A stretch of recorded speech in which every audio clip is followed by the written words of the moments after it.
اللہ سبحانہ تعالیٰ نے انسان کو پیدا کیا اور اس کو عقل دی. اس عقل کی وجہ سے انسان نے اس زمین میں بہت سی چیزوں کو ایکسپلور کیا اور دنیا میں زندگی گزارنے کے اس نے بہت سے طریقے سیکھے. اس زندگی میں ہم بہت سے کام کرتے ہیں، بہت سی ہماری ضروریات ہیں اور ان کو ہم پورا کرنے کے لیے طرح طرح کے طریقے آزماتے ہیں اور ان میں جو بیسٹ پریکٹسز ہوتی ہیں ان کو اختیار کر لیتے ہیں. ہماری ضرورت ہے کھانا پینا، تو آپ دیکھیں کہ اس میں کتنی ورائٹی ہے اور کتنے طریقے ہیں. اور اب جو کہ دنیا سمٹ گئی ہے ٹیکنالوجی کی وجہ سے، تو لوگوں نے ایک دوسرے سے بھی بہت کچھ سیکھا، مشرق نے مغرب سے، مغرب نے مشرق سے. جس ملک میں بھی جائیں ہر طرح کے کھانے اویلیبل ہیں. اسی طرح لباس کے معاملے میں، اسی طرح ہاؤسنگ کے معاملے میں، بہت ساری چیزیں ہیں جو انسانوں نے اپنی عقل استعمال کر کے، اپنی صلاحیتوں کو استعمال کرتے، ترقی کرتے کرتے اپنی صرف ضروریات نہیں بلکہ اپنی خواہشات کو بھی پورا کرنے کے بہت سے طریقے نکال لیے ہیں. اسی طرح انسان کا لباس ہے، انسان کے باقی زندگی کے کام کاج ہیں. لیکن اللہ سبحانہ تعالیٰ نے انسان کو صرف جسم نہیں دیا اور صرف جسم کی ضروریات نہیں دی کہ جس میں انسان عقل استعمال کرے. انسان کو اللہ نے روح بھی دی ہے اور اس کی اپنی ضروریات ہیں اور اس کے اپنے تقاضے ہیں. لیکن روح کی ضروریات پوری کرنے کے لیے اللہ سبحانہ تعالیٰ نے انسان کو صرف عقل کے حوالے نہیں کیا کہ وہ اپنی عقل سے سوچے کہ اس کو کیا کرنا چاہیے اور کیا نہیں کرنا چاہیے. پھر یہ بات بھی ہے کہ انسان اس دنیا میں اکیلا نہیں ہے. ہم کہیں بھی کسی آئی لینڈ پہ جا کے نہیں رہ سکتے، ہمیں انسانوں کے ساتھ رہنے کی ضرورت ہوتی ہے. پھر ان انسانوں کے ساتھ کیسے معاملہ کرنا چاہیے، ان کو ہم کیسے خوش رکھ سکتے ہیں، وہ ہمیں کیسے خوش رکھ سکتے ہیں. ہماری ان تمام ضروریات کو پورا کرنے کے لیے، یعنی ہماری روح کی ضروریات، ہماری انسانوں کے ساتھ معاملہ کرنے کی ضروریات، اور اسی طرح دیگر کچھ اور ضروریات بھی ایسی ہیں کہ جن کو انسان صرف اپنی عقل کی بنا پہ پورا نہیں کر سکتا. اس کے لیے اللہ سبحانہ تعالیٰ نے رسول بھیجے، ان پر کتابیں بھیجی. رسولوں نے انسانوں کو جینے کا ڈھنگ سکھایا، اچھے برے کا فرق بتایا، عقل کی رہنمائی کی اور انسانوں کو خوشگوار زندگی بسر کرنے کا طریقہ سکھایا. عام طور پر انسان کی غلط فہمی رہی ہے اور وہ یہ سمجھتا رہا ہے کہ اگر اس کی خواہشات پوری ہو جائیں گی تو اس کو ایک خوشگوار زندگی مل جائے گی، تو خوش ہو جائے گا. اسی لیے ہم دیکھتے ہیں کہ ہم اپنی خواہشات کی تکمیل میں بھاگ دوڑ کرتے ہیں، لیکن کچھ ہی عرصے کے بعد ہمیں پتہ چلتا ہے کہ جو کچھ ہم زندگی میں چاہتے تھے وہ سب کچھ تو مل گیا، پر دل اب بھی خوش کیوں نہیں؟ تو کس چیز کی کمی ہے؟ وہ اندر ایک ویکیوم سا کیوں ہے، ایک خلا کیوں ہے، ایک اداسی سی کیوں ہے، ایک بے اطمینانی اور بے سکونی سی کیوں ہے؟ وہ کیسے دور ہوگی؟ اس کے لیے انسانوں نے اپنے اپنے طریقے ایجاد کیے اور اپنے طریقوں سے اس ضرورت کو پورا کرنے کی کوشش کی، لیکن ناکام رہا. ہاں، اللہ کے وہ سمجھدار بندے جنہوں نے پیغمبروں کی بات کو مان لیا اور اس کے مطابق اپنی زندگی کو ڈھال لیا اور اللہ سبحانہ تعالیٰ کو پہچان لیا اور اس کے بندے بن کے رہے، تو انہوں نے اپنی زندگی کو بھی خوشگوار بنا لیا. اور پھر انہوں نے یہ جان لیا کہ زندگی صرف یہ نہیں ہے، یہ تو ایک امتحان کے لیے، زندگی تو اس کے بعد شروع ہوگی. لہٰذا انہوں نے اس زمین پر وہ کام کیے کہ جس سے ان کی دنیا بھی سنورے اور عاقبت بھی سنورے. بہرحال آج میں کچھ وہ باتیں آپ سے کروں گی کہ جس سے آپ کو اس دنیا میں اچھی سی زندگی بسر کرنے کے کچھ اصول، کچھ ضابطے ہاتھ آئیں، تاکہ ہم یہاں بھی سکون سے زندگی بسر کر سکیں اور بحیثیت مسلمان، چونکہ ہمارا ایمان ہے کہ مرنے کے بعد ہم دوبارہ اٹھائے جائیں گے. جیسے اللہ تعالیٰ نے پہلی دفعہ پیدا کیا، اس کے لیے کچھ مشکل نہیں کہ وہ ہمیں دوبارہ بھی پیدا کر دے. یعنی دوبارہ کی زندگی کا ثبوت کیا ہے؟ پہلی دفعہ پیدا ہونا. یہ زندگی دلیل ہے اس بات پر کہ مرنے کے بعد ایک اور زندگی بھی ہو سکتی ہے اور ہم سب دوبارہ اٹھائے جائیں گے. اور جب اٹھائے جائیں گے پھر اللہ تعالیٰ کے حضور پیش کیے جائیں گے اور پھر ہمارے اعمال تولے جائیں گے اور پھر اس کے مطابق ہمارا ٹھکانہ بنے گا. کچھ لوگ جنت میں جائیں گے، کچھ جہنم میں جائیں گے.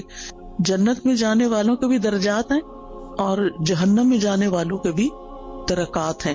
عربی زبان میں درجہ کہتے ہیں جو اوپر کو چیز جاتی ہے، اور درک کہتے ہیں جو نیچے کو جاتی. ان المنافقین فی الدرک الاسفل، یعنی سب سے نچلے گڑھے میں منافق ہوں گے.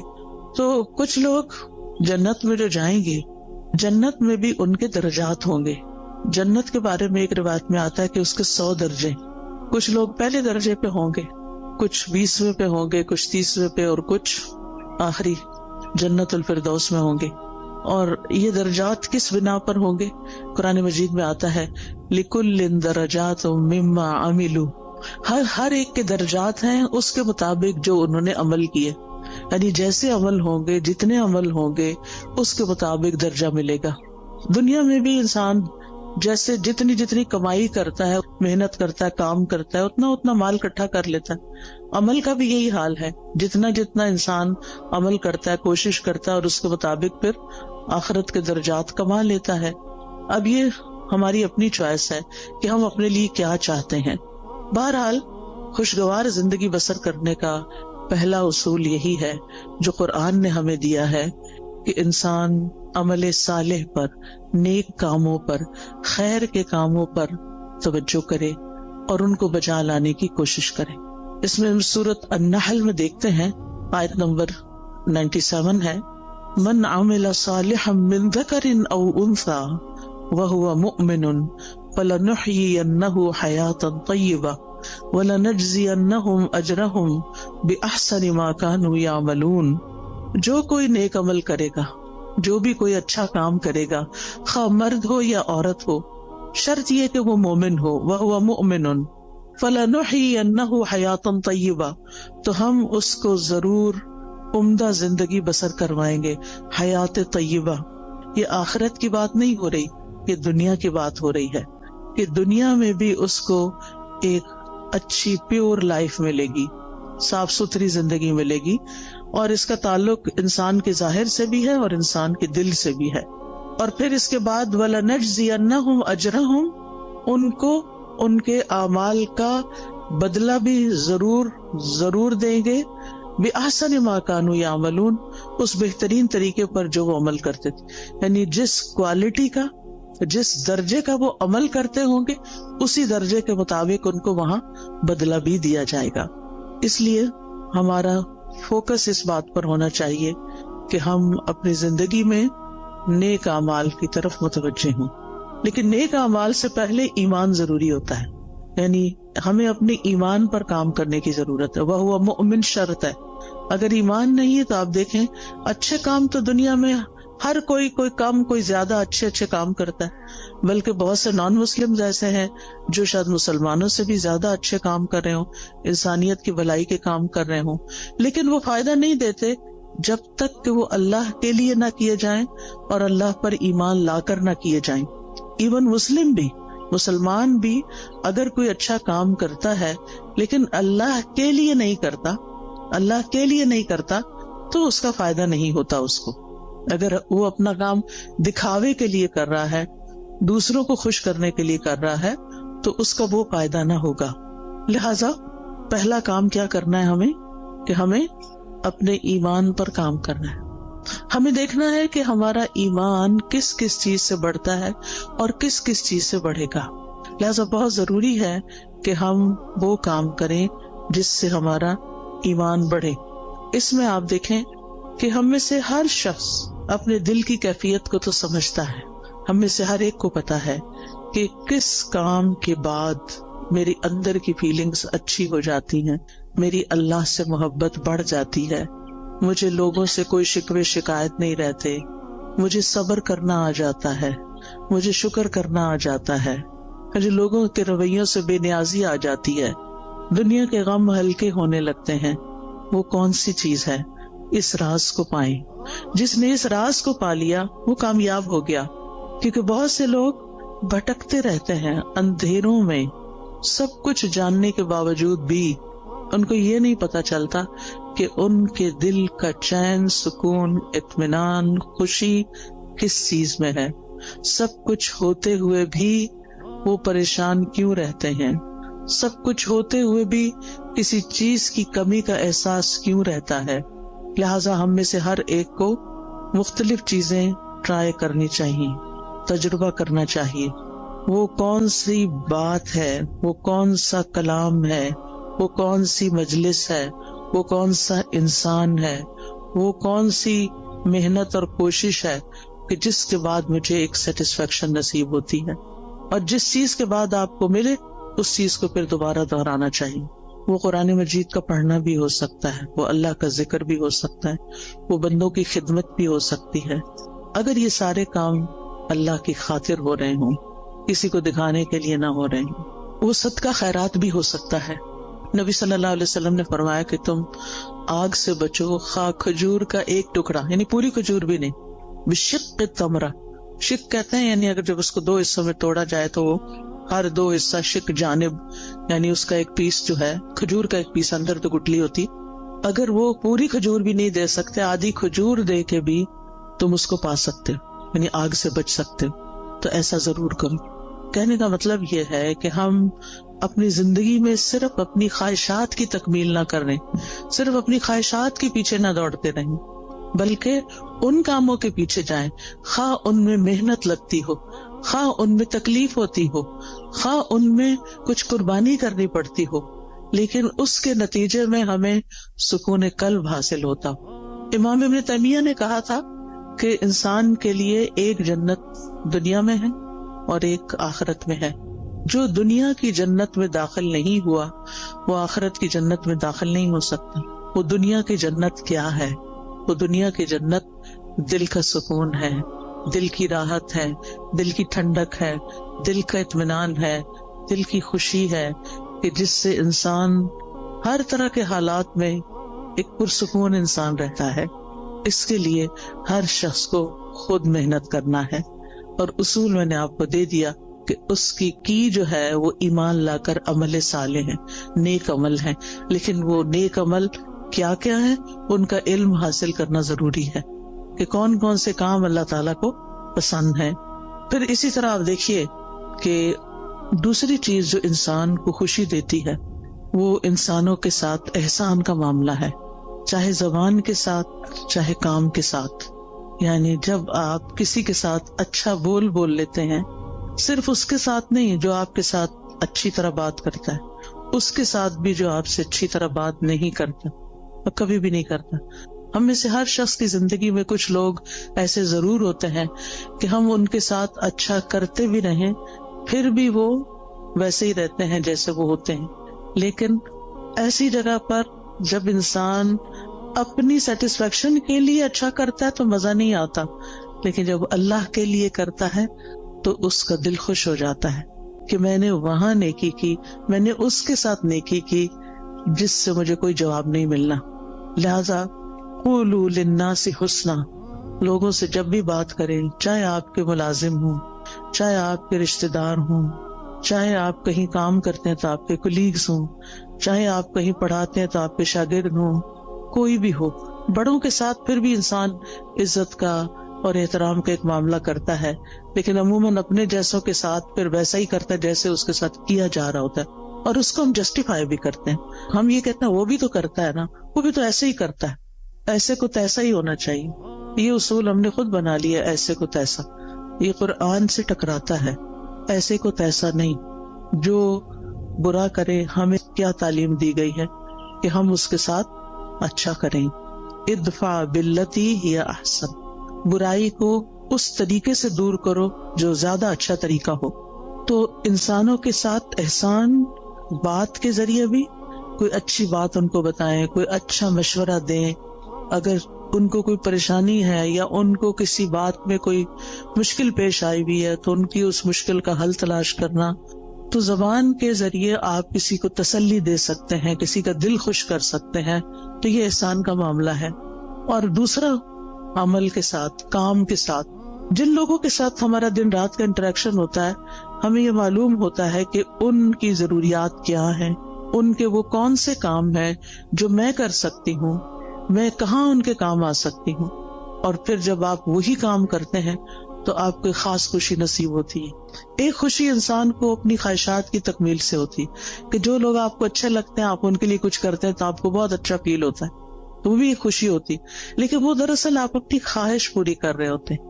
لیکن ایک احسان وہ ہوتا ہے کہ آپ اللہ کی خاطر للہ، صرف اللہ کو راضی کرنے کے لیے، اور کسی بدلے اور کسی صلے کی کوئی توقع نہیں. انما نطعمکم لوجہ اللہ لا نرید منکم جزاء ولا شکورا. ہم تو تمہیں صرف اللہ کی خاطر کھلا رہے ہیں، ہم تم سے نہ کوئی بدلہ چاہتے ہیں، شکریہ بھی نہیں چاہتے. حتیٰ کہ ہم یہ بھی نہیں آپ پہ بوجھ ڈالتے کہ آپ ہمارے لیے دعا کریں، کیونکہ سلف صالحین کسی نیکی کے جواب میں دعا کا مطالبہ کرنے کو بھی بدلہ سمجھتے تھے. وہ کہتے تھے کہ کسی سے یہ مت کہو کہ میں نے آپ کے ساتھ یہ کیا ہے جو بس آپ مجھے اس کے بدلے میں دعا دے دیں. نہیں، وہ خود دے دے تو یہ اس کا احسان ہے اور اس کو دینی چاہیے، کیونکہ انسان بعض اوقات کسی کی نیکی کا، کسی کے احسان کا بدلہ اس شکل میں نہیں دے سکتا جو احسان اس نے ہم پہ کیا ہوتا ہے. ہاں، دو شکل میں ہم اس کو بدلہ دے سکتے ہیں. اس کی غیر موجودگی میں اس کی اتنی تعریف کریں کہ دل میں تسلی ہو جائے کہ ہم نے بدلہ دے دیا. یہ بدلہ دینے کا ایک طریقہ ہے. مثلاً کسی نے آپ کو پانی پلایا، اب وہ پلا کے تو کہیں چلا گیا، کوئی اجنبی تھا، راہ گزرتے ہوئے آپ سفر کر رہے تھے، آپ کو پیاس لگی، آپ نے کسی سے کہا کہ یہ پانی مجھے دے دو، اس نے دیا، وہ چلا، بات ختم. نہ آپ اس کو جانتے نہ وہ آپ کو جانتے. اب آپ بدلہ کہاں سے دیں گے اس کو؟ وہ تو ایک منٹ کے لیے ٹھہرا بھی نہیں کہ آپ سے شکریہ یا کوئی نذرانہ وصول کرے. اب آپ کی پیاس بجھی تو آپ کے دل سے دعا اٹھی.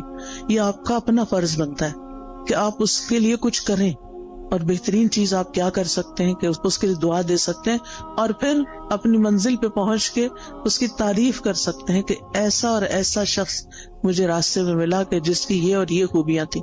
اور اگر کوئی کسی کو جانتا ہو تو اس وقت بھی.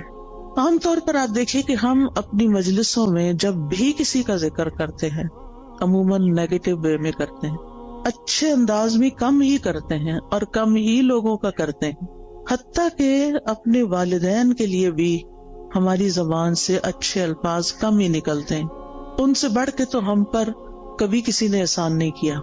ہم سب سوچیں کہ ہم سب اپنے والدین کا، ان کے تو کئی ایک حقوق ہے نا، ان میں سے ایک یہ ہے کہ ان کی زندگی میں بھی اور ان کے مرنے کے بعد بھی ان کو اچھے الفاظ سے یاد کیا جائے. ہم جب بہن بھائی آپس میں مل کے بیٹھتے ہیں تو اپنے والدین کی کتنی خوبیاں بیان کرتے ہیں، یا اپنے دوستوں میں بیٹھتے ہیں یا ان کے دوستوں کے ساتھ بیٹھتے ہیں تو ان کی کتنی نیکیاں یا کتنے احسان ہمیں تو یاد بھی نہیں رہتا، ہم تو دیکھتے بھی نہیں کہ یہ احسان ہے ان کا. پھر اسی طرح اور لوگ ہوتے ہیں ہماری زندگی میں جنہوں نے ہم پہ احسان کیا ہوتے ہیں. کوئی نانی دادی ہوتی ہے، کوئی اور ٹیچر ہوتی ہے، کوئی رشتے دار ہوتی ہے، کئی لوگ ہوتے ہیں نا. ایک انسان جب گرو کرتا ہے، بڑا ہوتا ہے، تو کئی لوگوں کا اس میں ہاتھ ہوتا ہے. آپ تنہا کچھ بھی نہیں ہے. آج ہم جو کچھ بھی ہیں اس میں بے شمار لوگوں کا تعاون ہے ہماری شخصیت کو بنانے میں، ہمیں کسی قابل بنانے میں کہ ہم بڑے ہو کر کچھ کرنے کے قابل ہو سکیں. اس میں اس شخص کا بھی ہاتھ ہے جس نے بچپن میں ہمیں انگلی پکڑ کے چلنا سکھایا تھا، ہمیں دانت صاف کرنے سکھائے تھے. بعض اوقات تو مدر ہوتی ہے، بعض اوقات تو مدر کی کوئی ہیلپر ہوتی ہے. کتنے بے شمار لوگوں کا ہم پر احسان ہے. ہم سوچیں کہ ہم نے اپنے محسنین میں سے کتنے محسنوں کو اچھے لفظوں میں کبھی یاد کیا. اور آپ دیکھیں کہ ہمارے منہ سے جو لفظ نکلتے ہیں نا، ان کا سب سے پہلے براہ راست امپیکٹ خود ہمارے اپنے اوپر پڑتا ہے. جب ہم اچھی بات کرتے ہیں تو اس کا اچھا اثر خود اپنے اوپر پڑتا ہے، آپ کا اپنا دل خوش ہوتا ہے. اور جب ہم کسی کی بری بات کرتے ہیں یا سنتے ہیں تو اس کا برا اثر آپ کے اپنے اوپر بھی پڑتا ہے. یہ ہو نہیں سکتا کہ آپ اس سے پھر بچ جائیں، کہ آپ کسی کو کچھ سنا دیں. اور سے کوئی شخص کسی کو کوئی گالیاں دے رہا ہے تو یہ تو نہیں ہوتا کہ وہ اٹھا کے صرف اس پہ کچھ پھینک رہا ہے، وہ اپنے آپ کو اپنے کانوں کے ذریعے اپنے دل پہ بھی پھینک رہا ہے. تو ان احسنتم احسنتم لانفسکم، اگر تم اچھا کرو گے تو اپنی ذات کے لیے اچھا کرو گے. انسان جب اچھا کرتا ہے تو اپنے ہی لیے اچھا کرتا ہے. اسی طرح خوشگوار زندگی بسر کرنے کے لیے بڑا ضروری ہوتا ہے، ایک اچھی زندگی بسر کرنے کے لیے کہ انسان کسی اچھے کام میں مصروف رہے. ایک تو وہ کام ہوتے ہیں نا جو ہمیں کرنے پڑ جاتے ہیں، جو مجبوری سے ہم کرتے ہیں، ہمارے اوپر وہ ڈال دیے جاتے ہیں. مثلاً آپ بیٹی ہیں، گھر میں رہتی ہیں، تو آپ کی والدہ نے آپ کو کچھ کام کہہ دیے کہ یہ تم نے کرنے. جیسے ہم اپنے بچوں کے ساتھ کرتے ہیں کچھ کام بیٹے کے ذمہ کچھ بیٹی کے ذمہ کچھ، وہ تو کرنا ہی ہے کہ آپ کا فرض بنتا ہے کہ آپ جس گھر میں رہتے ہیں جہاں سے آپ سارے فائدے اٹھاتے ہیں وہاں آپ پے بیک بھی کریں، کچھ نہ کچھ واپس لوٹائیں، کچھ نہ کچھ اس گھر کی خیر خواہی کریں. لیکن یہ کافی نہیں ہے، یہ تو فرض کے درجے میں ہے نا. جو احسان ہوتا ہے نا وہ فرض سے آگے کی چیز ہوتی ہے، ٹھیک ہے نا. مثلاً حدیث سے جبریل میں احسان کی تعریف کیا کی گئی ہے؟ ان تعبد اللہ کأنک تراہ. اب اس میں آپ دیکھیں دو حصے ہیں. ان تعبد اللہ ایک حصہ ہے جو ہم سب کرتے ہیں، کأنک تراہ دوسرا حصہ جو احسان کا درجہ ہے. اگر آپ یہ نہیں کرتے کأنک تراہ تو آپ صرف عبادت کریں، فرض پورا کریں، ہو گیا. لیکن احسان کے درجے کو نہیں آپ پہنچے. احسان کے درجے کو وہ پہنچتا ہے جو اسے خوبصورت انداز میں نبھاتا ہے. تو اس میں آپ دیکھیے کہ ہم سب اپنی زندگی میں کوئی نہ کوئی ایسا مقصد رکھیں، کوئی نہ کوئی ایسی چیز کریں جو ہمارے روزمرہ کے فرائض سے آگے کی چیز ہو. اس میں ہم کوئی علم سیکھنے کی بات کر سکتے ہیں، کوئی سکھانے کی کر سکتے ہیں، کوئی ایسا ہنر اللہ نے آپ کو دیا ہے کہ جس سے آپ خلق خدا کو کوئی فائدہ پہنچا سکتے ہیں. اور جو لوگ اپنی جوانی میں مصروف زندگی گزارنا سیکھ لیتے ہیں، اپنے وقت کو لغو اور فضول بیکار باتوں سے بچا کر اچھے کاموں میں لگاتے ہیں، ان کا بڑھاپا بڑا خوشگوار ہوتا ہے. میں نے مختلف لوگوں کے بڑھاپے دیکھے ہیں، کچھ کے انتہائی مزریبل کہ رو رو کے انہوں نے وقت کاٹا زندگی کا آخری، اور کچھ کا انتہائی خوشگوار، جن میں سے الحمدللہ میری اپنی والدہ محترمہ تھی. ہم 12 بہن بھائی تھے، انہوں نے 13 بچے جنم دیے، 13واں فوت ہو گیا تھا، لیکن 12 انہوں نے پال کے جوان بڑے کیے اور ان کی تربیت کی، اور وہ ساری زندگی انتہائی مصروف رہی انہی بچوں کی پیدائش اور پرورش اور تعلیم اور شادی اور ان سب چیزوں میں. لیکن اللہ سبحانہ و تعالیٰ نے ان کو کچھ لمبی زندگی دے دی کہ جب وہ 60s کے بعد ان سب کے فرائض سے فارغ ہوئی تو انہوں نے نئے سرے سے تعلیم حاصل کرنا شروع کر دی. انہوں نے باقاعدہ داخلہ لے کے الہدیٰ میں تعلیم القرآن میں کورس کرنا شروع کیا، نوٹس بنانے شروع کیے، ٹیسٹ دینے شروع کیے. اسٹوڈنٹس کے ساتھ اتنے ہمبل طریقے سے بیٹھتی تھی کہ جیسے وہ بھی ایک اسٹوڈنٹ ہے، یونیفارم پہنتی تھی، اور بچیوں کے ساتھ ایسی دوستی رکھی ہوئی تھی جیسے کسی اپنے ہم عمر کے ساتھ ہوتی. بے شمار بچیاں ان سے مشورے لیتی، کوئی کچھ بات کرتی، کوئی کچھ، یعنی سب کی وہ نانی اماں تھی. اور پھر ایک دفعہ کورس ختم ہوا، پھر دوبارہ شروع کر دیا، پھر تجوید کورس میں داخلہ لے لیا. تجوید کورس کے لیولز ہوتے ہیں، پھر وہ اگلے لیول میں لے لیے، حتیٰ کہ ایک تجوید کا لیول کا آفٹرنون میں ونس اے ویک کورس شروع ہوا، اس میں بھی داخلہ لے لی. اب وہ صبح 8 بجے سے آئی بھی ہوتی تھی اور پھر میرے گھر پہ آرام کرتی، اور پھر وہ شام کا کورس اٹینڈ کر کے 70s میں تھی جب ان کی وفات ہوئی، 78 ایئرس کی تھی وہ. اور اس کے باوجود وہ کسی دن اپنی کلاس مس نہیں کرتے. وہ بہن بھائیوں میں سے جو ملنے جاتا وہ کہتا آپ آرام کریں، آپ کیوں اپنے آپ کو تکلیف دیتے. لیکن وہ صبح سویرے وہ اپنے کام پہ پہنچی ہوئی ہوتی تھی. اور جس دن وہ بیمار ہوئی ہیں اس سے ایک دن پہلے بھی وہ اپنی کلاس میں آئی ہیں اور اپنا سارا دن وہاں پورا کیا ہے، اور شام کو کسی کو ملنے کے لیے بھی گئی ہیں، اور پھر اگلے دن صبح اٹھی ہیں تو ان کو تکلیف شروع ہوئی ہے جس میں ان کی ڈیتھ 2-3 دن کے بعد ہو گئی. اور نہ ان کی زبان پہ کسی کا شکوہ، نہ کسی سے گلہ، نہ کسی سے کوئی توقع، کون میرے پاس آتا ہے اور کون نہیں. اور اگر ہم جاتے بھی تھے نا جیسے بہن بھائی ماشاءاللہ ایک کے بعد ایک، تو تھوڑی دیر بات چیت کرتی تھی، وہ کہتے اچھا میری ذرا صورت رہتی ہے، ہر روز صورت بقرہ پوری پڑھنی. پھر آل عمران بھی شروع کر دی کہ جب پتا چلا کہ 2 صورتیں قیامت کے دن 2 بادلوں کی شکل میں ہوں. اور پھر اپنے ہاتھ سے ڈیلی الہدیٰ میں صدقہ کرنا. الحمدللہ ان کے بعد بھی اب تک ہم نے وہ سلسلہ جاری رکھا ہوا ہے کہ جس طرح وہ خود آ کے ہر روز سیدھی جا کے صدقہ کرتی ہیں، بھیجتی کہ جا کے ڈال کے آئیں. تو الحمدللہ تو جو عادتیں انسان ڈال لیتا نا اپنے اندر کسی نہ کسی کام کی مصروفیت رکھنے کی. ٹھیک ہے اگر آپ کے اس وقت بچوں کی وجہ سے بہت مصروفیت ہے، آپ ریگولر 4 دن کا کورس جوائن نہیں کر سکتے، فل ٹائم نہیں کر سکتے، آپ ہفتے میں 1 دن کر لیں. آپ باقاعدہ طالب علم بنیں، آپ پڑھیں، سبق یاد کریں، ٹیسٹ کریں، تب آپ کو پتا چلے گا آپ کہاں کھڑے ہیں. اس پڑھنے میں اور صرف ایک لسنر کے طور پہ سن کے اٹھ کے بلا دینے میں بہت بڑا فرق ہے. جب آپ باقاعدہ طالب علم بنتے ہیں، اور طالب علم کے تو اجر ہی بہت بڑا ہے کہ جو شخص علم کے راستے پہ چلا وہ جنت کے راستے پہ چلا.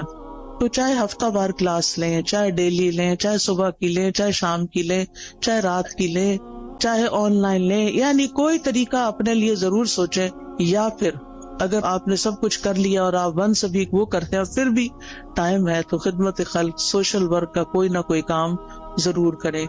غریب لوگوں سے جا کے ملیں، کچی بستیوں میں جائیں، جو ان پڑھ لوگ ہیں ان کو پڑھائیں، جو ضرورت مند ہیں ان کی ضروریات پوری کریں. نہیں، آپ کے آس پاس بہت سے لوگوں کی آپ خدمت کر سکتے ہیں. تو جو کسی کے ساتھ احسان کا معاملہ کرتا ہے وہ احسان واپس اس پہ لوٹ کے آتا ہے، یعنی واپس آپ کی طرف ہی آئے گا. دنیا میں بھی آپ کو فائدہ دے گا، آپ کی زندگی خوشگوار ہو جائے گی، آپ کے غم دور ہو جائیں گے، اور آخرت میں تو فائدہ دے گا ہی دے گا. مسلمان کو جب قبر میں دفن کیا جاتا ہے، اور قبر کی تنہائی تو آپ کو پتا ہے کوئی بھی ساتھ نہیں جاتا، اس وقت صرف عمل ساتھ جاتے ہیں. تو نماز اس کے سرانے کی طرف آ جاتی ہے، صدقہ خیرات اس کے، زکوٰۃ دائیں طرف آ جاتی ہے، روزہ بائیں طرف، اور صدقہ خیرات اور دیگر نیکیاں پاؤں کی طرف. لہٰذا کوئی بھی عذاب کسی طرف سے بھی آنے کا رستہ نہیں رہتا، اور وہ یہ چیزیں اس کو پروٹیکٹ کرتی ہیں. لیکن اگر ان میں ہی کمی ہو اور وہی ناقص ہو، پروٹیکشن والی ویک ہو، تو پھر کون بچانے آئے گا؟ وہاں تو رونا دھونا بھی کام نہیں آئے گا. لوگ مزے سے اپنے بستروں میں سوئے ہیں، اور قبر کا عذاب سہنے والا اندھیری کوٹڑی میں اکیلے مصیبت میں پڑا ہوا ہے، جس کا کوئی فریادی نہیں ہے، کوئی پوچھنے والا نہیں. تو ابھی ہمارے پاس ٹائم ہے، ابھی ہماری زندگی ہے، کیوں نہ ہم ایسے کام کریں کہ اس دنیا میں بھی جئیں تو اطمینان کے ساتھ جئیں، اور آگے بھی اطمینان کے ساتھ رہیں. پھر اسی طرح آپ دیکھیں کہ ایک اور چیز کا آپ خیال رکھیں کہ ماضی میں جو کچھ ہو چکا اس پر غمگین نہ رہا کریں، ریگریٹس نہ کیا کریں، بہت بس توبہ کر لیا کریں. جو ہو چکا سو ہو چکا، اب وہ ہاتھ سے نکل چکا ہے. اب ہمارا معاملہ اللہ تعالیٰ کے ساتھ ہے، اور وہ غفور الرحیم ہے، رحمان الرحیم ہے. لہٰذا اس سے ہم اچھا حسن ظن رکھتے ہیں کہ وہ ہمیں معاف کر دے گا. لہٰذا جتنی بھی غلطیاں جو جانتے ہیں جو نہیں جانتے، ان سب پر ہم توبہ کرتے رہیں، استغفار کرتے رہیں، لیکن غم نہ کریں، کیونکہ بعضوں کا شیطان انسان کو غمگین رکھتا ہے. وہ کیا چاہتا ہے کہ انسان اسی طرح الجھتا رہے اپنے غموں میں اور کچھ نہ کرے. تو آپ نے اس کے پھندے میں نہیں آنا. اس نے کہنا کہ میرا معاملہ اللہ کے حوالے ہے، مجھے اپنے رب سے اچھی امید ہے. اور حدیث میں ہمیں کیا تسلی دی گئی ہے کہ اللہ اپنے بندے کے ساتھ کیسا معاملہ کرتا ہے، جیسا وہ اس کے بارے میں گمان کرتا ہے. اسی طرح مستقبل کا ہم غم فکر بھی نہ کیا کریں. میں ہمیشہ سوچتی ہوں جس رب نے اب تک پالا ہے، اب تک سنبھالا ہے، آگے بھی وہی رب ہے. جس چیز کے بارے میں بھی فکر آنے لگتی ہے تو میں اپنے مائنڈ کے اندر اس چیز کو ایسے ریپ کرتی ہوں، اور پھر میں کہتی ہوں اللہ تعالیٰ یہ آپ کے حوالے. جیسے موسیٰ علیہ السلام کی والدہ نے موسیٰ علیہ السلام کو ریپ کیا اور باسکٹ میں ڈالا اور دریا کی نظر کیا اور کہا یہ آپ کے حوالے. ایسے ہی امیجنیشن میں جو چیز بچوں کے بارے میں فکر ہے تو ان کو بھی اسی طرح ریپ کر کے اللہ کے حوالے کر دیا کروں. میں باقاعدہ بولتی ہوں یہ لفظ، اللہ آپ نے موسیٰ علیہ السلام کی جیسی حفاظت کی تھی ایسی میرے بچے کی آپ حفاظت کریں. یوسف علیہ السلام کا جو ماحول تھا سارا، وہ کیسا تھا؟ مصر میں کسی اسلامی ماحول میں تھے، کسی اسلامی اسکول میں جا رہے تھے، یا کسی اسلامی درسگاہ میں تھے، یا کسی مسجد میں بیٹھے رہتے تھے. وہاں تو مسجد نام کی کوئی چیز نہیں تھی، وہاں تو کچھ نہیں تھا ان کے پاس. ہر طرف برائی کے مواقع تھے. کس نے حفاظت کی؟ اللہ نے حفاظت کی. ہر وقت بچوں کے لیے پریشان نہ رہا کریں. آپ کہا کریں کہ اللہ میں نے ان کو تیرے حوالے کیا، آپ نے یوسف علیہ السلام کی حفاظت کی تھی، آپ میرے بچے کے ایمان اور دین کی بھی حفاظت کریں، اور اللہ کرے گا. تو جس چیز کے بارے میں آپ فکر کرتے ہیں نا، اس کے لیے اپنی تدبیر ضرور کریں، کوشش کریں، محنت کریں، لیکن ہر چیز ہمارے ہاتھ میں نہیں ہے، اللہ کے ہاتھ میں ہے. اور اللہ کا جب اذن ہوتا ہے تو وہ چیز ہو جاتی ہے. انما امرہ اذا اراد شیئا ان یقول لہ کن فیکون. تو اس طرح اپنے بوجھوں سے آزاد ہوں تاکہ آپ شرح صدر کے ساتھ حال میں اس وقت جو کام کر رہے ہیں اس پہ فوکس کریں. مثلا میں اگر اس وقت پڑھا رہی ہوں، کچھ سکھا رہی ہوں، اور میں غم لگا کے بیٹھی بھی ہوں کسی اور چیز کا، تو میں کوالٹی نہیں دے سکتی. آپ اگر یہاں بیٹھے ہوئے اور سوچ رہے ہیں کوئی گھر میں مسئلے کا، تو آپ کا آدھا دل ادھر ہے آدھا ادھر ہے، آپ ڈیوائیڈڈ ہیں، آپ انجوائے نہیں کر سکتے. اس وقت آپ سب کچھ چھوڑ کے آئے ہیں، ریلیکس ہو جائیں، سکون سے بیٹھیں، اطمینان سے سنیں، اپنے لیے کچھ پک کریں، یاد رکھیں، ساتھ لے کے جائیں، اور اس کے مطابق زندگی بسر کریں تاکہ یہاں آنے کا کچھ فائدہ ہو آپ کو. تو اپنے سارے خیالات کو کیا کرنا ہے، اکٹھا کر کے اس نقطے پہ فوکس کرنا ہے جو آپ اس وقت کام کر رہے ہیں. پھر ایک اور چیز جو دلوں کو بڑا اطمینان دیتی ہے اور وہ ہے اللہ کا ذکر. اٹھتے بیٹھتے چلتے پھرتے ہر موقع کا ہمیں ذکر سکھا دیا گیا. آپ سیڑھی چڑھ رہے ہیں تو آپ اللہ اکبر کہیں، آپ اتر رہے ہیں تو سبحان اللہ کہیں، آپ کہیں انٹر ہو رہے ہیں تو بسم اللہ پڑھیں، آپ کہیں سے نکل رہے ہیں تو دعا پڑھ لیں، آپ گاڑی میں بیٹھے ہیں تو دعا پڑھ لیں، آپ گھر میں داخل ہوئے تو پڑھ لیں، آپ گھر سے نکل رہے ہیں تو پڑھ رہے ہیں، کھانا کھانے لگے تو آپ پڑھ لیں، کھانا کھا چکے ہیں تو دعا پڑھ لیں، آپ سونے لگے ہیں تو دعا پڑھ لیں، کوئی آ گیا ہے تو سلام دعا میں دعائیں ہیں. یعنی کون سی چیز ایسی ہے جس کے بارے میں ہمارے دین نے ہمیں رہنمائی نہیں دی اور ہمیں دعائیں نہیں سکھائی؟ ہمیں پتہ نہ ہو تو وہ الگ بات ہے. لہٰذا کثرت سے اللہ کا ذکر. قرآن مجید میں اللہ تعالیٰ اپنے مومن بندوں اور بندیوں کی صفت یہ بیان کرتے ہیں وَالذَّاكِرِينَ اللَّهَ كَثِيرًا وَالذَّاكِرَاتِ، کہ وہ کثرت سے اللہ کا ذکر کرنے والے ہیں، مرد بھی اور عورتیں بھی. اور اس کے علاوہ فارغ اوقات میں ڈرائیو کر رہے ہیں، آپ گھر کے کام کاج کر رہے ہیں، کھانا پکا رہے ہیں، لانڈری کر رہے ہیں، کلیننگ کر رہے ہیں، کچھ بھی کر رہے ہیں، آپ کی زبان اللہ کے ذکر سے تر رہے، کیونکہ اللہ تعالیٰ کا وعدہ ہے الا بذکر اللہ تطمئن القلوب. اور یہ بھی آتا ہے الذین آمنوا وتطمئن قلوبہم بذکر اللہ. وہ لوگ جو ایمان لائے ہیں، ایمان والے جو ہیں، ان کے ذکر، اللہ کے ذکر سے ہی اطمینان پاتے ہیں.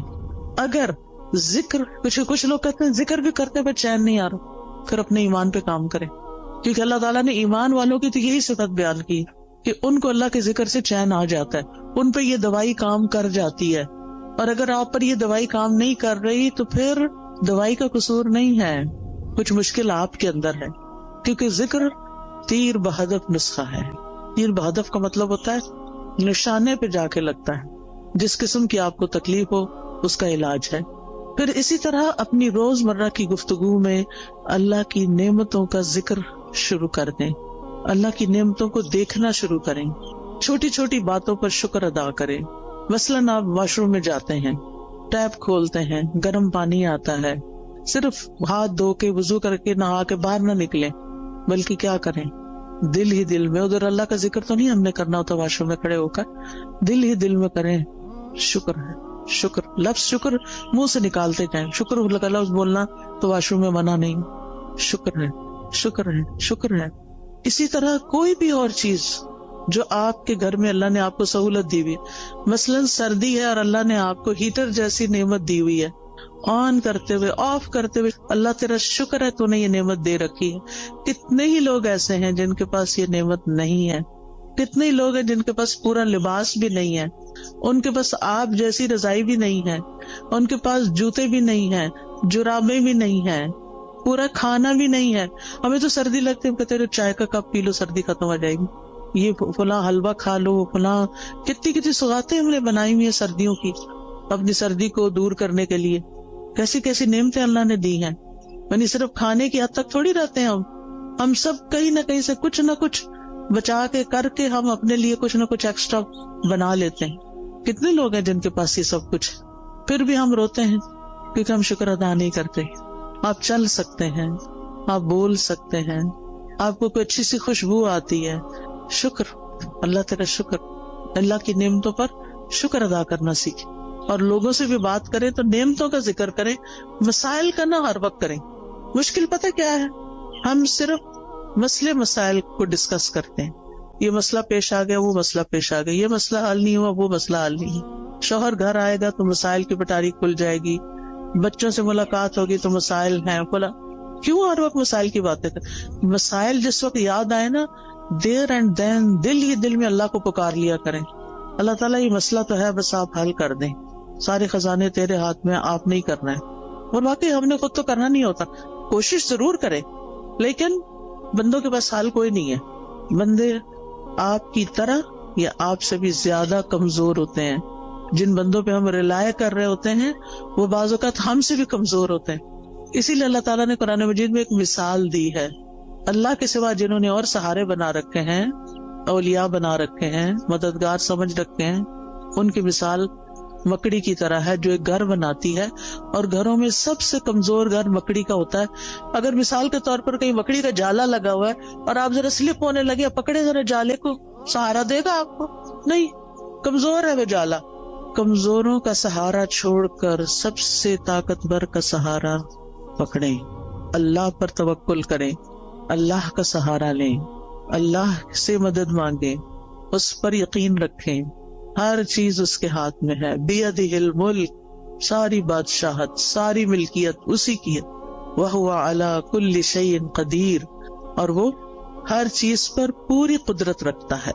پھر آپ دیکھیں کہ جو چیزیں آپ کو پریشان کرتی ہیں نا، ان کی کسی وقت لسٹ بنا لیں، مجھے یہ بھی فکر ہے، مجھے یہ بھی فکر ہے، یعنی کیا کیا کیا کیا کیا کیا پریشان کر، کیا کیا غمگین کر، ہاتھ پہ ہاتھ رکھ کے نہیں بیٹھے رہیں، لسٹ بنائیں، کیا بادر کر رہا ہے، کیوں کر رہا ہے، اس مسئلے کا حل کیا ہے، ٹھیک ہے نا؟ تو ان مسائل کے حل کی کوشش بھی کرنی ہے، مسائل لکھ لینے، اس کا حل۔ پھر آپ دیکھیں کہ کن لوگوں کے پاس اتنی عقل سمجھ ہے کہ جو اس کو جان، مثلاً آپ بیمار ہوتے ہیں، کس کے پاس جاتے ہیں؟ یہ کس کے پاس جانا چاہیے؟ تو آپ چپ بیٹھے، لگتا جاتے ہی نہیں ہے۔ ڈاکٹر کے پاس، ڈاکٹر شفا دیتا ہے؟ نہیں، تو پھر کیوں جاتے ہیں؟ ذریعہ بنتا ہے، ٹھیک ہے۔ اس کوشش کی وجہ سے جو ہم پر لازم کی گئی ہے کہ کوئی مسئلہ پیش آ جائے تو اس کو دور کرنے کے لیے کوشش کریں، یہ یقین رکھتے ہوئے کہ کوشش ہماری طرف سے اور شفا اللہ کی طرف سے۔ ہم جا رہے ہیں ڈاکٹر کے پاس، ڈاکٹر اپنے علم کی روشنی میں ہمیں مشورہ دے گا، دوائی دے گا، اس دوا میں شفا اللہ ڈالے گا، ایسے سوچا کریں، ٹھیک ہے۔ گیزر خراب ہو جائے تو کس کے پاس جاتے ہیں؟ پلمبر کے پاس۔ اسی طرح جس قسم کا کوئی مسئلہ پیش آتا ہے زندگی میں، اس کا حل کس کو اللہ نے سکھایا، کون ہو سکتا ہے، بس اس کے پاس جائیں۔ ہر ایک کے سامنے، یہ نہیں کہ دوست کا فون آیا تو اس کو کہانی سنا، آج گیزر خراب ہو گیا تھا، پھر ٹھنڈا پانی تھا، پھر یہ ہو گیا، وہ کتنا وقت اپنا بھی ضائع کر اس کو بھی بیزار کیا۔ وہ کیا کر سکتی ہے اپنے گھر میں بیٹھی ہوئی آپ کے گیزر کے لیے؟ ہاں، یہ ہو سکتا ہے، آپ کو نہیں پتا کسی اچھے پلمبر یا کسی اچھے کام کرنے والے کو، آپ اسے یہ کہہ سکتی آج یہ مسئلہ پیش آیا ہے، تمہارے علم میں کوئی ہے جو یہ مسئلہ حل کر سکے؟ اگر ہے تو ٹھیک، ورنہ آگے چلو، کوئی اور بات کرو۔ ہم عقل کا ثبوت نہیں تھا، ہر بات ہر ایک سے نہیں کرنی ہوتی۔ ہم سمجھتے ہیں جو سامنے آ گیا، جو مل گیا، اس کو ہم اپنی کہانی سنا دیں گے کہ مسئلہ حل ہو جائے گا۔ ایسا نہیں ہوتا مسئلہ حل۔ پھر اگر وہ حل نہیں کرتا، یا ہم اگر اسے غلط توقع، غلطی ہماری، غلط توقع ہم نے رکھی، پھر اگر مسئلہ حل نہیں ہوا تو پھر ہمیں اس سے شکوہ ہو جاتا ہے، پھر ہم اس سے ناراض ہو جاتے ہیں، اس نے تو میرے لیے کچھ کیا ہی نہیں، وہی وہ بیچارہ کر ہی نہیں سکتا تھا، غلطی تو آپ کی کہ آپ نے اس کو پکڑا، ٹھیک ہے۔ اور ویسے بھی جب تک مسئلہ حل نہیں ہوتا نا، تو اپنے آپ کو تسلی دینے کے لیے سوچا کریں کہ مجھ سے بھی زیادہ بہت سے لوگ ایسے ہیں جن کے اس سے بھی زیادہ مسائل ہیں۔ کوئی بیماری آ گئی، اللہ نہ کرے، اس میں آپ کیسے پرسکون رہ سکتے ہیں؟ ان سب کو سوچیں جو اس بیماری میں مبتلا ہیں، بلکہ اس سے بھی ورس کنڈیشن ہے، تو آپ اللہ کا شکر ادا کرنے لگ جائیں کہ شکر ہے میں اس طرح کے مسئلے میں نہیں ہوں، اور اللہ نے مجھے وہ ساری سہولتیں دی ہیں کہ میرا علاج ہو سکتا ہے۔ کتنے لوگ ہیں جو اپنا علاج کرا سکتے ہیں، اور کتنے لوگ ہیں جن کو اچھے ڈاکٹرز مل سکتے ہیں۔ لہٰذا نعمتوں کا ذکر کرتے رہیں اور غموں کا ازالے کی کوشش میں لگے رہیں۔ پھر اسی طرح ماضی کے ایسے واقعات، ایسے حادثات جنہوں نے آپ کی زندگی کو، کچھ انسانوں کے ساتھ آپ کا معاملہ گڑبڑ ہوا، کچھ اور اس طرح کے گریوینسز ہیں، ان کو نا کہیں کھود کے زمین میں دفنا دے سب کو۔ وہ پنجابی میں کہتے ہیں نا، مٹی پاؤ، ان پہ لٹرلی مٹی ڈالیں۔ آپ نا اپنے امیجنیشن سے کام لیا کریں کہ آپ امیجنیشن میں گڑھا کھود رہے ہیں، اور پھر اس میں وہ سارا مسئلہ ڈال کے، اوپر مٹی ڈال کے دفن کر دی اور بلا دیا، بس ختم۔ کوئی بات بھی کرے تو کہیں الماضی لا یذکر، عربی میں ایک محاورہ ہے، الماضی لا یذکر۔ ایک شخص کے بارے میں آتا ہے کہ اگر کوئی اس کو تکلیف دیتا ہے یا کسی کے ساتھ اس کا کوئی ایسا معاملہ ہو جاتا، اور پھر وہ شخص شرمندہ ہو کے اس کے پاس آتا کہ مجھے معاف کر دو، میں نے فلاں وقت میں تمہارے ساتھ ایسا کیا، تو وہ یہی بولتا الماضی لا یذکر، ماضی کی باتیں نہیں دہراتے، جو ہو گیا ہو گیا، اب ذکر نہیں کروں۔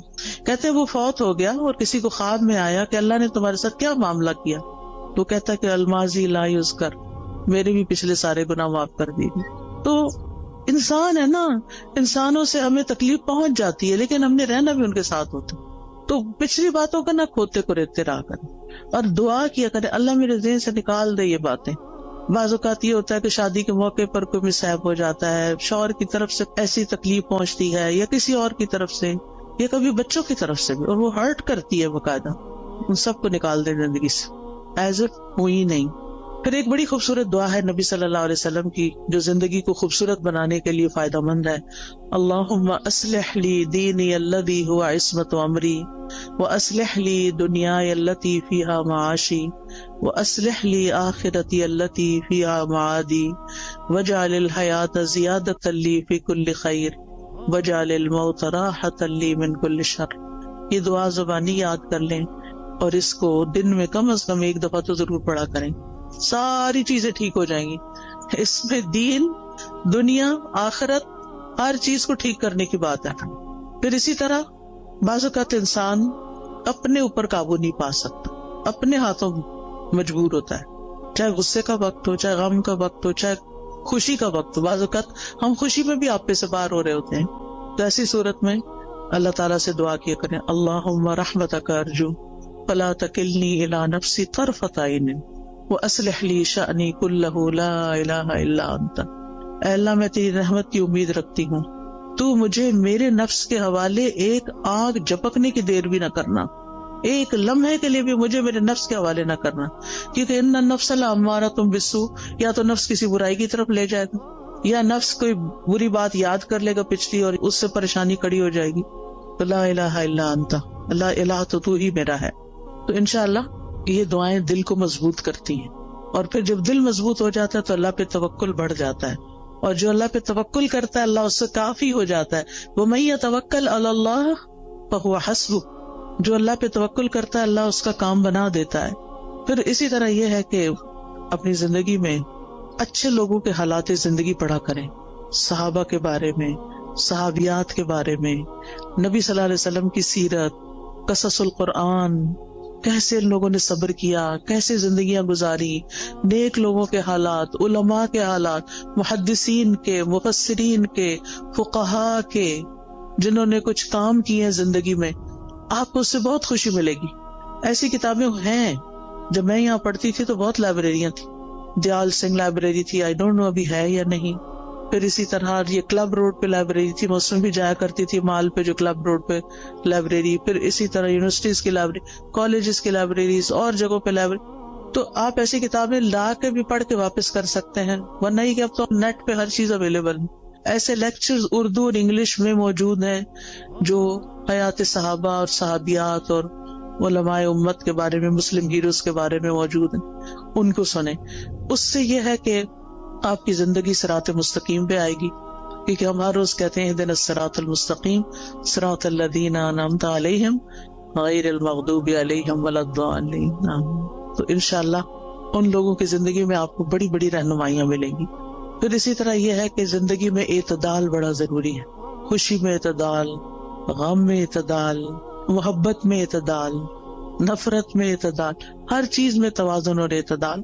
پھر اسی طرح لوگوں کے رحم و کرم پہ خود کو نہیں چھوڑنا کہ انہوں نے کچھ کہہ دیا تو آپ پریشان ہو گئے، انہوں نے کوئی تعریف کر دی تو آپ خوش ہو گئے. خوشی لوگوں میں نہیں ڈھونڈے، خوشی اپنے اندر ڈھونڈے. within yourself. آپ لوگوں کی مرضی پہ جینا نہ شروع کریں، اللہ کی مرضی پہ جئیں. اب لوگ ایسا لباس چاہتے ہیں تو ہم ویسے بن جائیں. کیوں بن جائیں؟ میرا رب تو کچھ اور چاہتا ہے، لوگ کچھ اور چاہتے ہیں. میں نے تو لوٹ کے رب کے پاس جانا ہے، میں کیوں لوگوں کو خوش کرتی رہوں؟ مجھے تو اپنے رب کو خوش کرنا ہے. اور اسی طرح تمام معاملوں میں.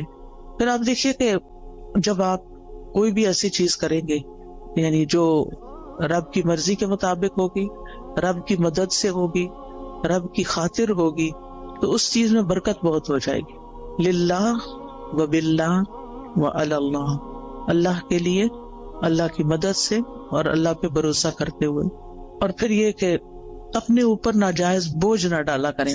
مومن اپنے آپ کو ذلیل نہیں کرتا، ایسے فتنوں اور ایسے کاموں میں نہیں پڑتا کہ جن کا وہ بوجھ نہ اٹھا سکے. لہذا جذبات میں آ کے ایسے کام مت شروع کر دے کہ جن کو آپ 2 دن کر کے پھر تھک جائے اور کہ آپ میں نہیں کر سکتا. جو بھی کام شروع کرے بیبی سٹیپ لیں، چھوٹا چھوٹا کریں، پھر آگے بڑھتے جائیں. ورنہ بڑا بھی کام کرنا ہے نا، 1000 میل کا بھی سفر طے کرنا تو 1 قدم سے شروع کریں. اور پھر پہنچ جائیں گے آپ اپنی منزل. لیکن زندگی میں چلتے رہیں, کچھ کرتے رہیں. اللہ تعالیٰ ہمیں اس کی توفیق عطا فرمائے. وآخر دعوانا ان الحمدللہ رب العالمین. تو آپ میں سے اگر کوئی کچھ بات کرنا چاہتا ہے تو یو آر موسٹ ویلکم. السلام علیکم استاد جی. وعلیکم السلام.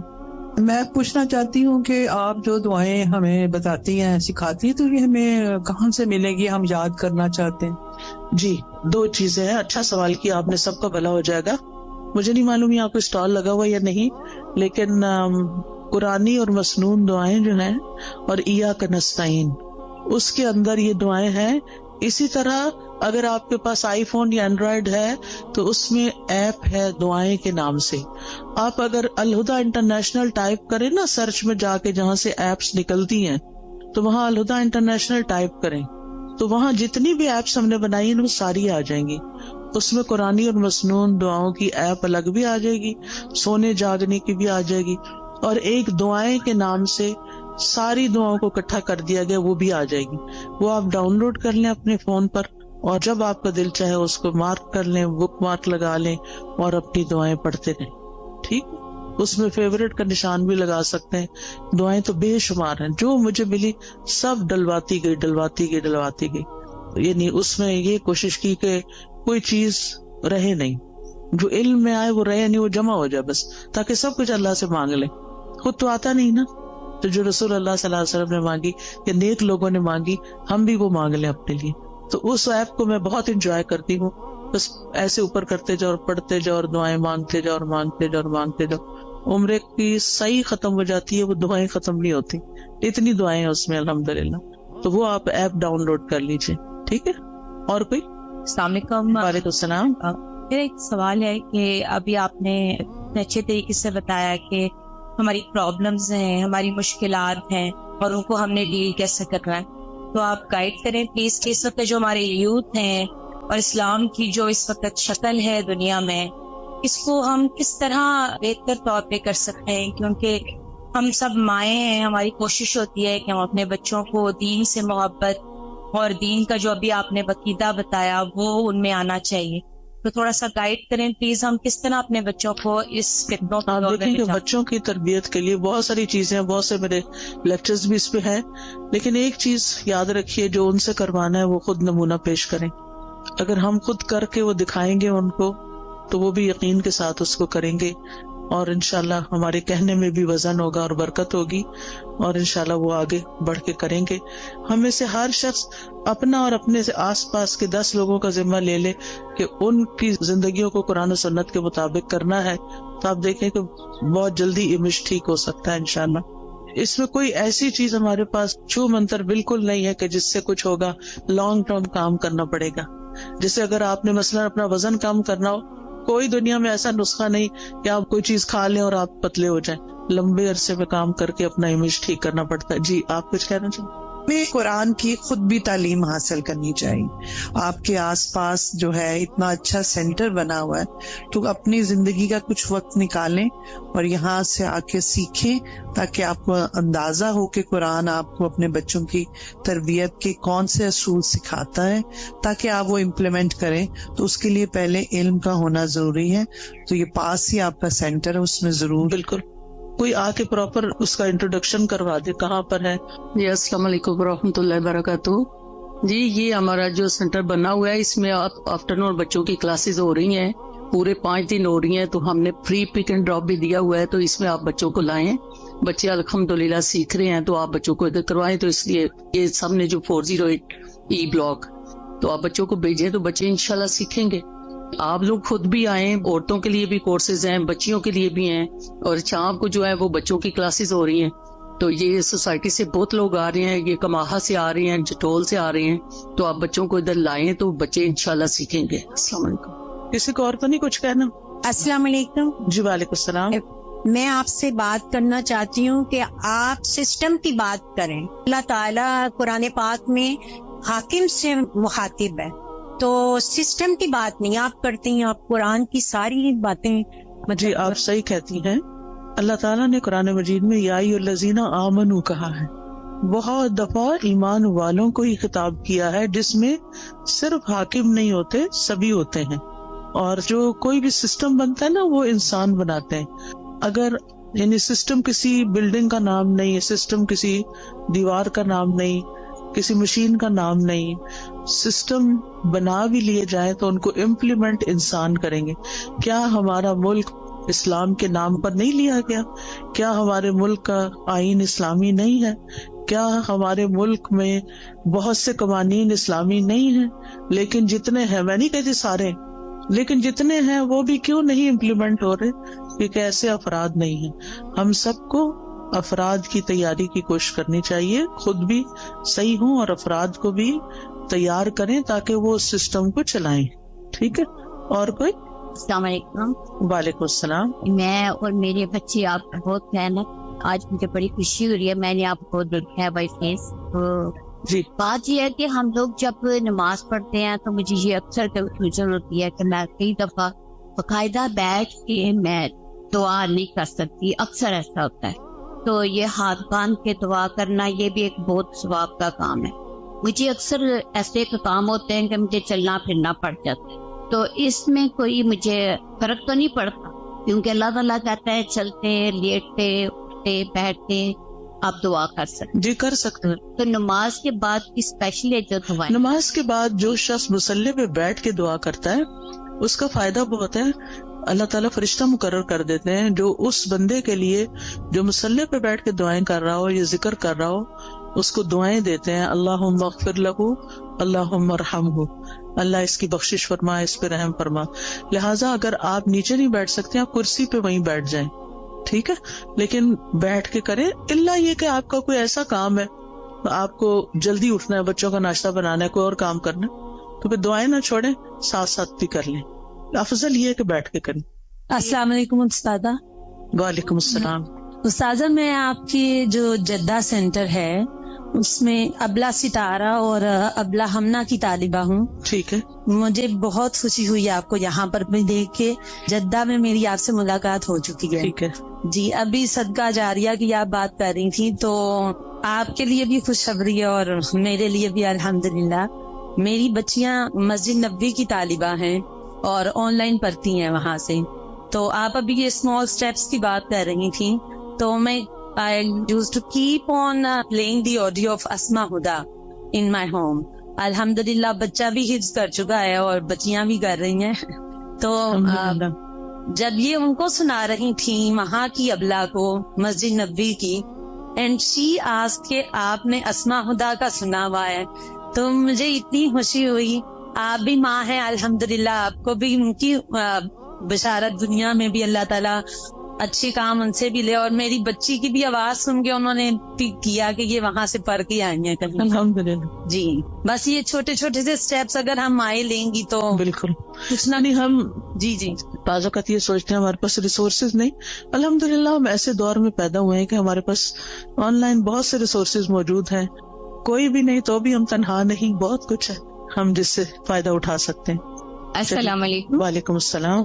ساتھ مجھے کوشچن کرنا ہے, جیسے آج کل بچوں کے ہم لوگ ریلیشنز کے لیے کوششیں کر رہے ہیں. بچوں کی چوائسیز ہوتی ہیں, بعض دفعہ فیملی پریشر ہوتا ہے کہ نہیں یہاں آپ کریں.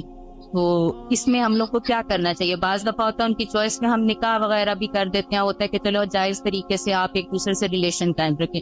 بٹ گرلس کے جو ہوتے ہیں, لڑکیوں کے پیرنٹس, وہ پسند نہیں کرتے کہ بچہ بچی زیادہ آپس میں ملیں.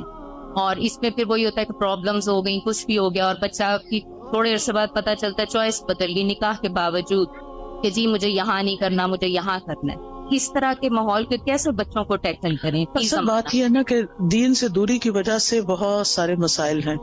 اللہ کا تقوی نہیں ہے, اللہ کا خوف نہیں ہے, زندگی کو فن بنایا ہوا ہے. اللہ تعالیٰ سمجھ دے بس. جزاکم اللہ خیرن. چونکہ اب میں اس سے زیادہ آگے گئی تو آپ کی نماز لیٹ ہو جائے گی, آپ کو گھر پہنچ کے مغرب وقت پر پڑھنی چاہیے, کیونکہ ان الصلاۃ کانت علی المؤمنین کتابا موقوتا, نماز مومنوں پر وقت کی پابندی کے ساتھ فرض کی گئی ہے, تو اس کا اہتمام کیجیے.